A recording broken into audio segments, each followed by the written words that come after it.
اولا کفر ہے یا نہیں کفر ہے۔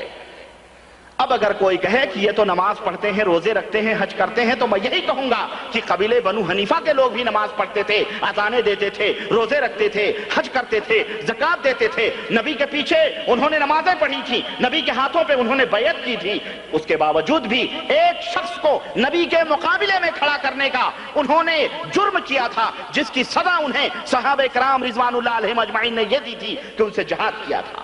آج ایسے لوگوں کے خلاف جہاد واجب ہوا کہ نہیں واجب ہوا؟ غور کرنے کی بات ہے۔ ہم اپنے گریبانوں میں منہ ڈال کر کے دیکھیں اور آگے آئیں، میں آپ کو اور آگے لے کے چلتا ہوں۔ اسی طرح سے میں آپ کو بتاؤں کہ حضرت علی رضی اللہ تعالیٰ عنہ، حضرت علی رضی اللہ تعالیٰ عنہ کے ماننے والے جنہیں شیعان علی کہا جاتا تھا اور جنہیں حضرت علی رضی اللہ تعالیٰ عنہ نے آگ کے اندر جلایا تھا، آپ کو اس تاریخ کی خبر ہوگی کہ حضرت علی رضی اللہ تعالیٰ عنہ کے ماننے والے ایک گروہ شیعان علی کے نام سے، جس نے حضرت علی کو مشکل کشا کہا، جس نے حضرت علی کو حاجت روا کہا، اور بے انہی وہی عقیدہ رکھا گیا حضرت علی کے بارے میں۔ اللہ کی قسم، جو آج کل کے یہ مشرکین حضرت علی کے رضی اللہ تعالیٰ عنہ کے بارے میں یہ عقیدہ رکھتے ہیں، غوث خواجہ کے بارے میں یہ عقیدہ رکھتے ہیں، پاک پٹن کے بزرگ کے بارے میں یہ عقیدہ رکھتے ہیں، اور کسی طرح سے گلبرگہ بہرائچ کے بارے میں یہ عقیدہ رکھتے ہیں، اسی طرح سے داتا گنج ہجویری اور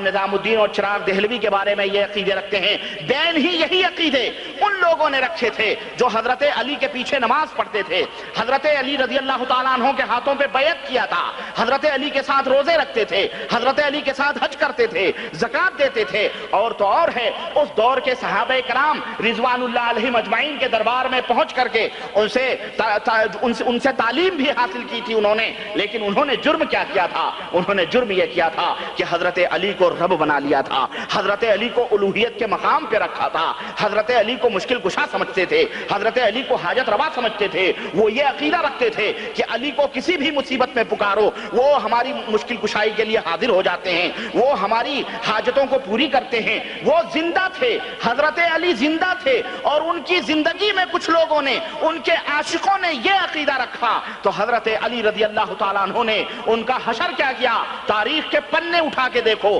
تاریخ کے اوراق اٹھا کے دیکھو کہ حضرت علی رضی اللہ تعالیٰ عنہ نے خندق کھدائی، نہر کھدائی، اور اس نہر میں ان سب کو داخل کر کے اور ان کے اوپر سے آگ لگا دیا اور انہیں زندہ جلا دیا اسی نہر کے اندر۔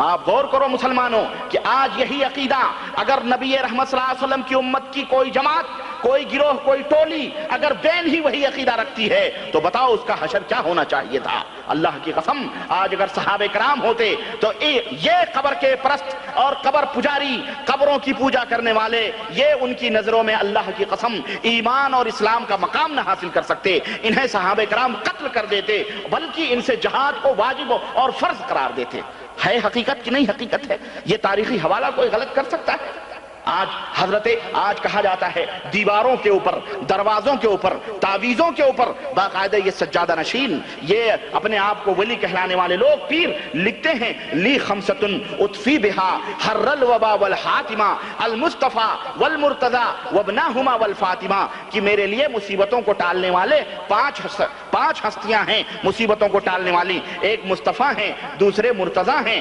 تیسرے علی ہیں، چوتھے ایک مصطفیٰ ہے، ایک مرتضی ہیں، تیسرے حسن ہیں، چوتھے حسین ہیں، اور پانچویں حضرت فاطمہ ہیں۔ ان کے بارے میں عقیدہ رکھا جاتا ہے۔ مصیبتوں کو ٹالنے والا اللہ وحدہ لا شریک ہے، بلاؤں کو ٹالنے والا اللہ وحدہ لا شریک ہے، سکھ دکھ دینے والا اللہ وحدہ لا شریک ہے، حاجت روا اللہ وحدہ لا شریک ہے، اسی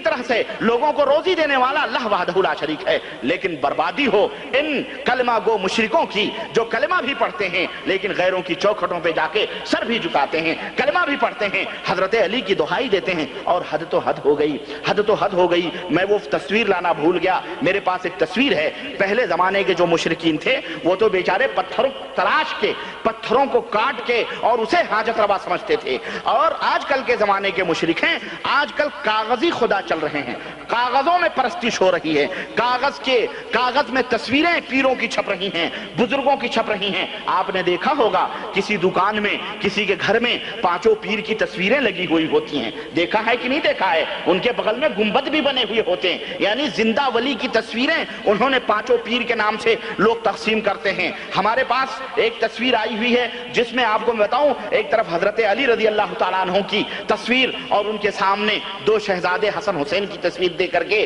حضرت حسن علیہ السلام، حضرت حسین علیہ السلام، حضرت علی علیہ السلام باقاعدہ اسے گھروں کے اندر فریم میں لگا کے جو ہے کیا کہتے ہیں سجایا جاتا ہے، سجادہ نشینوں کی تصویریں لگائی جاتی ہیں، پیر مرے ہوئے بزرگوں کی تصویریں لگائی، اور یہ کاغذی خداؤں کے سامنے صبح و شام اگربتیاں سلگائی جاتی ہیں، عقیدت و محبت سے انہیں چوما جاتا ہے، مصیبتوں کے وقت انہیں آواز دی جاتی ہے۔ اور تو اور ہے، اگر یہ مر گئے تو خواجہ کی قبر کی تصویر لگی ہوئی ہے، یہ بغداد والے پیر کی تصویر ہے، یہ بندہ گیسو دراز کے مزار کی تصویر ہے، یہ جو ہے فلانے بابا کے مزار کی تصویر ہے، یہ دادا گنج حجویری کے مزار کی تصویر ہے، اور ان تصویروں کے سامنے ادب و احترام کے ساتھ اور تو اور ہے، اور نالائقوں نے، بدبختوں نے حد کر دی کہ انہوں نے اب مسلوں کے اوپر بھی ان کی تصویریں لگانا شروع کر دیں، اور گنبد خضرا کی تصویروں کو مسلوں کے اوپر چھاپنے لگے۔ وہ بندہ جو اپنے رب کے ساتھ رب کی وحدانیت اور رب کی عبادت کے لیے کھڑا ہوتا ہے، اس کا اقرار کرتا ہے، اس کے سامنے گنبد خضرا کی تصویر لگائی گئی اور یہ عقیدہ دیا گیا یہ تمہارے نبی کا گنبد ہے۔ مسلمانوں، افسوس کا مقام ہے، تم قبر پرست نہیں تھے، تمہارے اسلاف قبروں کی پوجا نہیں کرتے تھے، وہ تو قبروں کو ڈھانے کے لیے پیغمبر اسلام جناب محمد الرسول اللہ صلی اللہ علیہ وسلم کے حکم کے پابند تھے، اور آج تم نبی رحمت صلی اللہ علیہ وسلم جنہوں نے یہ فرمایا تھا اللہم لا تجعل قبری وثنا یعبد، اے رب میری قبر کو وثن نہ بننے دینا تاکہ اس کی پوجا ہو، آج ان کے قبروں کی نشانیاں لے کر کے گھروں کے اندر بڑے فخر و غرور کے ساتھ اگربتیاں، مالے، سب کچھ چڑھائے جاتے ہیں، پھول چڑھائے جاتے ہیں کہ نہیں چڑھائے جاتے ہیں؟ آپ لوگوں نے دیکھا ہے کہ نہیں دیکھا ہے؟ اور دیکھا ہے اور حقیقت ہے، اس کا کوئی انکار نہیں کر سکتا ہے۔